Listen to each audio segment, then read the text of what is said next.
চলুন আজ খাবারের এক মজার দুনিয়ায় ঢু মারা যাক, যেখানে সাধারণ কেচাপ থেকে শুরু করে নরম পাউরুটির ডো সবকিছুর পেছনেই লুকিয়ে আছে এক দারুণ বিজ্ঞান। আচ্ছা, শুরুতেই একটা খুব পরিচিত প্রশ্ন, যেটা আমাদের সবার সাথেই হয়, তাই না? কেচাপের বোতল উপুর করলেও কিচ্ছু বের হয় না, কিন্তু যেই একটু ঝাঁকানো হয় অমনি সবটা একসাথে বেরিয়ে আসে। কিন্তু কেন এমনটা হয় বলুন তো? এর পেছনের কারণটাই কিন্তু বিজ্ঞানের এক দারুণ শাখা, যা আমাদের প্রতিদিনের খাবারকে একদম নতুন চোখে দেখতে সাহায্য করবে। চলুন তাহলে ব্যাপারটা কি সেটা একটু গভীরে গিয়ে দেখা যাক। আমরা এখন কথা বলবো খাবারের আচরণ নিয়ে।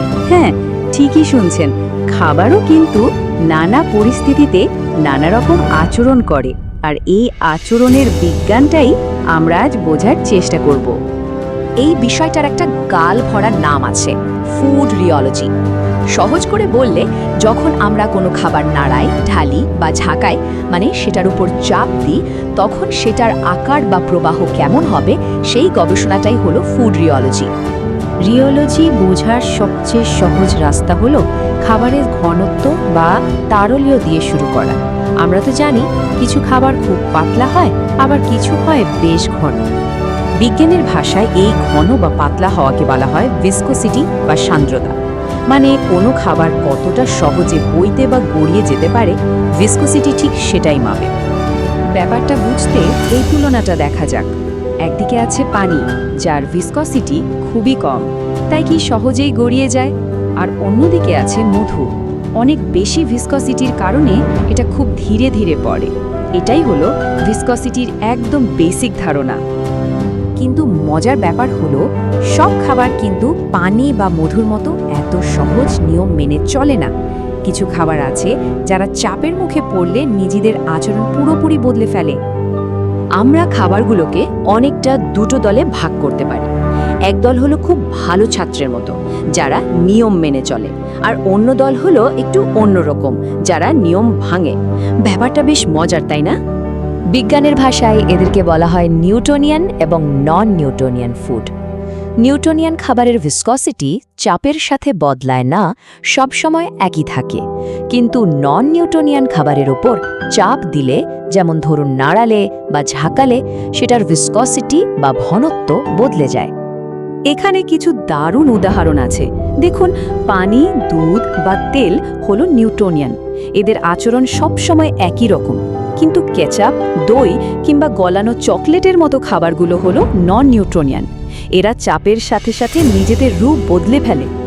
তাহলে চলুন আমাদের সেই প্রথম প্রশ্নে ফিরে যাই। কেচাপ যেহেতু নন নিউটনিয়ান, মানে নিয়ম ভাঙার দলে, তাহলে ঠিক কি ঘটে ওর সাথে যখন আমরা বোতলটা ঝাঁকাই? এর পেছনের কারণটা হলো একটা বিশেষ ধর্ম, যার নাম শিয়ার থেনিং। সোজা কথায় এর মানে হলো কিছু খাবার নাড়ালে বা ঝাঁকালে আরও পাতলা হয়ে যায় এবং সহজে বইতে শুরু করে। আমাদের কেচাপ ঠিক এই কাজটাই করে। তাহলে পুরো কেচাপের গল্পটা মাত্র 3টা ধাপে বোঝা যায়। প্রথমে যখন বোতলে চুপচাপ বসে থাকে, তখন এটা খুব ঘন আর একগুঁয়ে। এরপর যখন আমরা বোতলটা ঝাঁকাই, তখন চাপের ফলে এটা অনেক পাতলা হয়ে যায়, আর সবশেষে পাতলা হয়ে যাওয়ার ফলেই এটা তরতর করে বোতল থেকে বেরিয়ে আসে। রিওলজির জগতে আরও এক ধরনের মজার খাবার আছে, যাদেরকে বলা যায় দ্বৈত চরিত্রের অধিকারী। এদের নাম হলো ভিসকোইলাস্টিক ফুড। এরা কখনো কঠিন পদার্থের মতো আচরণ করে, আবার কখনো তরলের মতো। আচ্ছা, পাউরুটি বা পিৎজার ডোয়ের কথা ভাবা যাক। এটাকে টানলে রাবারের মতো লম্বা হয়, যেটা একটা কঠিন পদার্থের ধর্ম। আবার কিছুক্ষণ রেখে দিলে এটা ছড়িয়ে পড়ে, যেটা তরলের ধর্ম।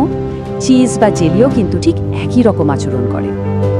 এখন প্রশ্ন আসতে পারে, এই সব ঘন, পাতলা বা দ্বৈত চরিত্রের খাবারের বিজ্ঞান জেনে আমাদের লাভটা কি? চলুন দেখি বাস্তব জীবনে এর গুরুত্ব ঠিক কোথায়। তাহলে আসল ব্যাপারটা হলো, এই বিজ্ঞানটা কি শুধুই কেচাপের বোতল ঝাঁকানোর জন্য? না, একদমই না। এর গুরুত্ব আসলে অনেক গভীর, এবং ফুড ইন্ডাস্ট্রির জন্য এটা অপরিহার্য।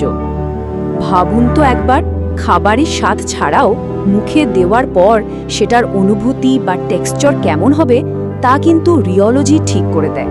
শুধু তাই নয়, কারখানায় বিশাল পাইপের মধ্যে দিয়ে খাবার পাম্প করা থেকে শুরু করে প্যাকেজিং পর্যন্ত সবকিছুই নির্ভর করে এর প্রবাহের উপর।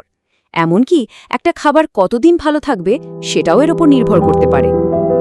ধরুন নিখুঁত নুডলস যা সেদ্ধ করার পর ভেঙে যাবে না, কিংবা গলানো চকলেটের মসৃণ ভাব যা ছাঁচে সুন্দরভাবে বসে যায়। এই সব কিছুর পেছনেই কিন্তু রিওলজির সূক্ষ্ম হিসাব কাজ করে। সংক্ষেপে বলতে গেলে ফুড রিওলজি হলো খাবারের প্রবাহ আর তার আকার পরিবর্তনের বিজ্ঞান।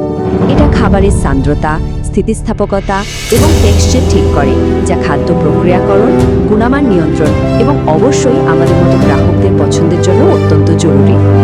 তাহলে এই বিশ্লেষণ শেষে একটা প্রশ্ন রইল, পরের বার যখন রান্নাঘরে যাওয়া হবে একটু খেয়াল করে দেখা যেতে পারে কোন খাবারের আচরণ বা রিওলজি সবচেয়ে অবাক করার মতো মনে হয়। সেটা কি দই, মধু নাকি একদম অন্য কিছু?